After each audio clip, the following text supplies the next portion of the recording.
I'll come back here to our pages, and by default, when we imported our website, we also imported the contact page, and I'm going to open this up with Elementor.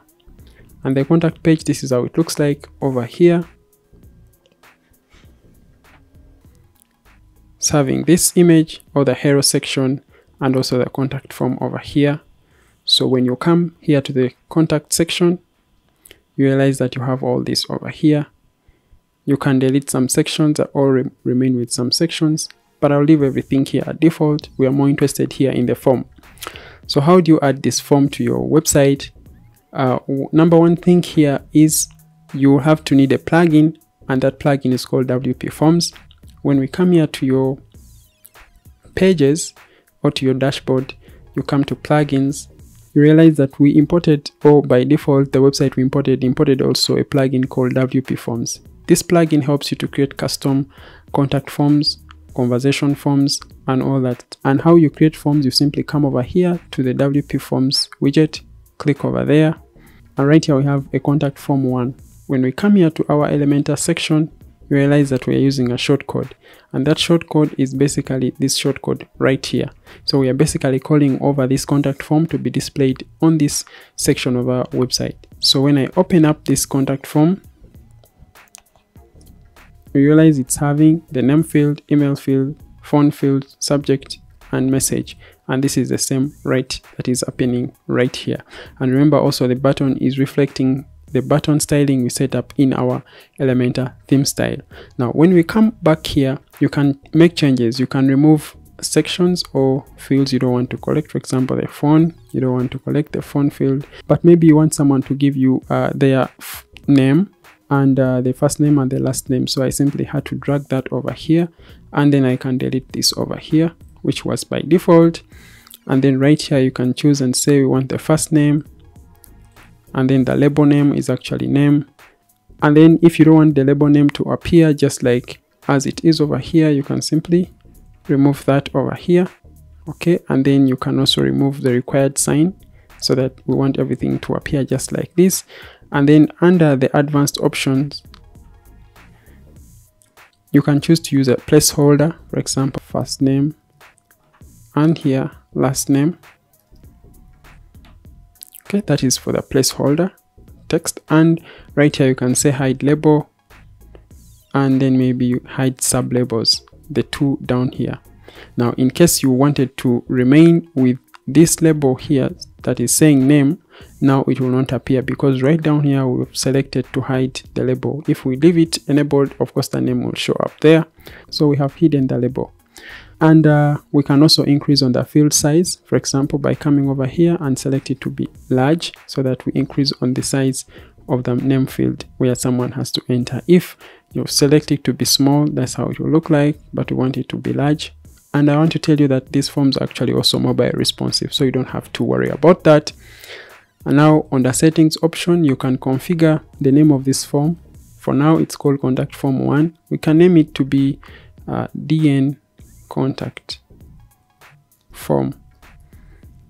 Okay, and then you can describe the contact form, and here you can edit the message you want to display on the submit button. This is called send, and then here you can say send message, like it says send message, change it to submit to us, maybe submit to us, something of that sort. And once it's sending, it will show this message, and you can enable the anti-spam honeypot. The other part is the notifications. This is a section for the notifications, and also this is a section for the confirmation.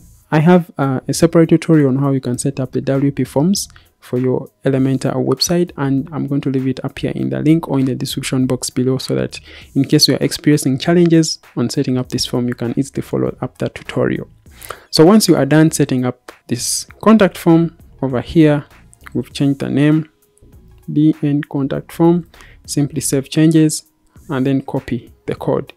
Now this is the shortcode, and once we close this over, we come back here to our website, and then you see that now we have this.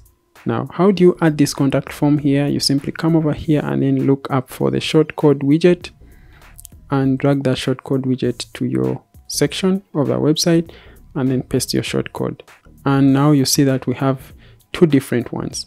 This is the one before, and now the one after we have created is this, and this, and has the button called submit to us because we changed the button label text. So I'm simply going to delete this one over here, and I will remain with this other. And of course, remember, we simply just edited the default one that was existing, which was this. But in case you want to create separate contact forms, you can simply click over here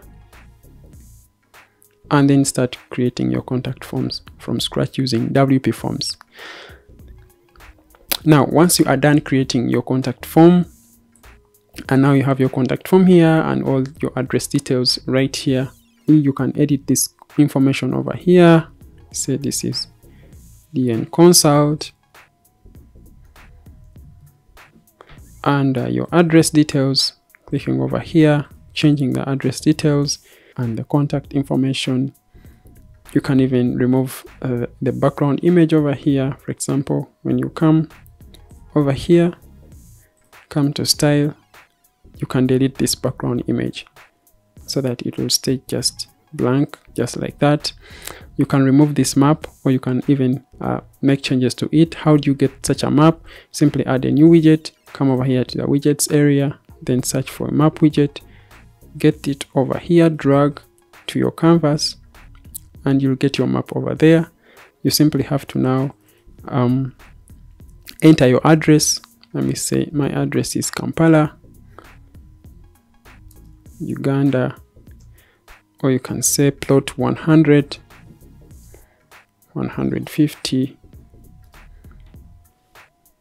in Kampala, Uganda. Okay, that is if that location exists. So I'll simply leave it on default. So I'll delete this now, get the default, and then you are good to go right there. You can also style up your map. For example, you can change the CSS filters, and you can say maybe you want it to have no color. Okay, and maybe by default you want it to zoom into exactly to that spot, and that's how you happen to have something of this sort. But in this case, I want the CSS filters to change, or the map to be kind of a highlight. See, something like that. I can delete this one here. I can set up like a minimum height for this map, and then I can come back here to our map widget, come here to the content, and we can say the height of this map is going to fit into this kind of height, maybe 470. So on the main widget, I can come over here and change this to 470. And responsive settings, you can see how that map is going to look like, and at the same time you can make changes on the height of your map on a specific device. Anyway, that's all for now. That's how you can customize your contact page from using Elementor on your newly designed website.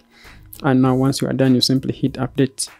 Once you update, we can reload over here, and boom, we have our contact page and having our map, whereby if we hover, it's looking something like that, and our footer.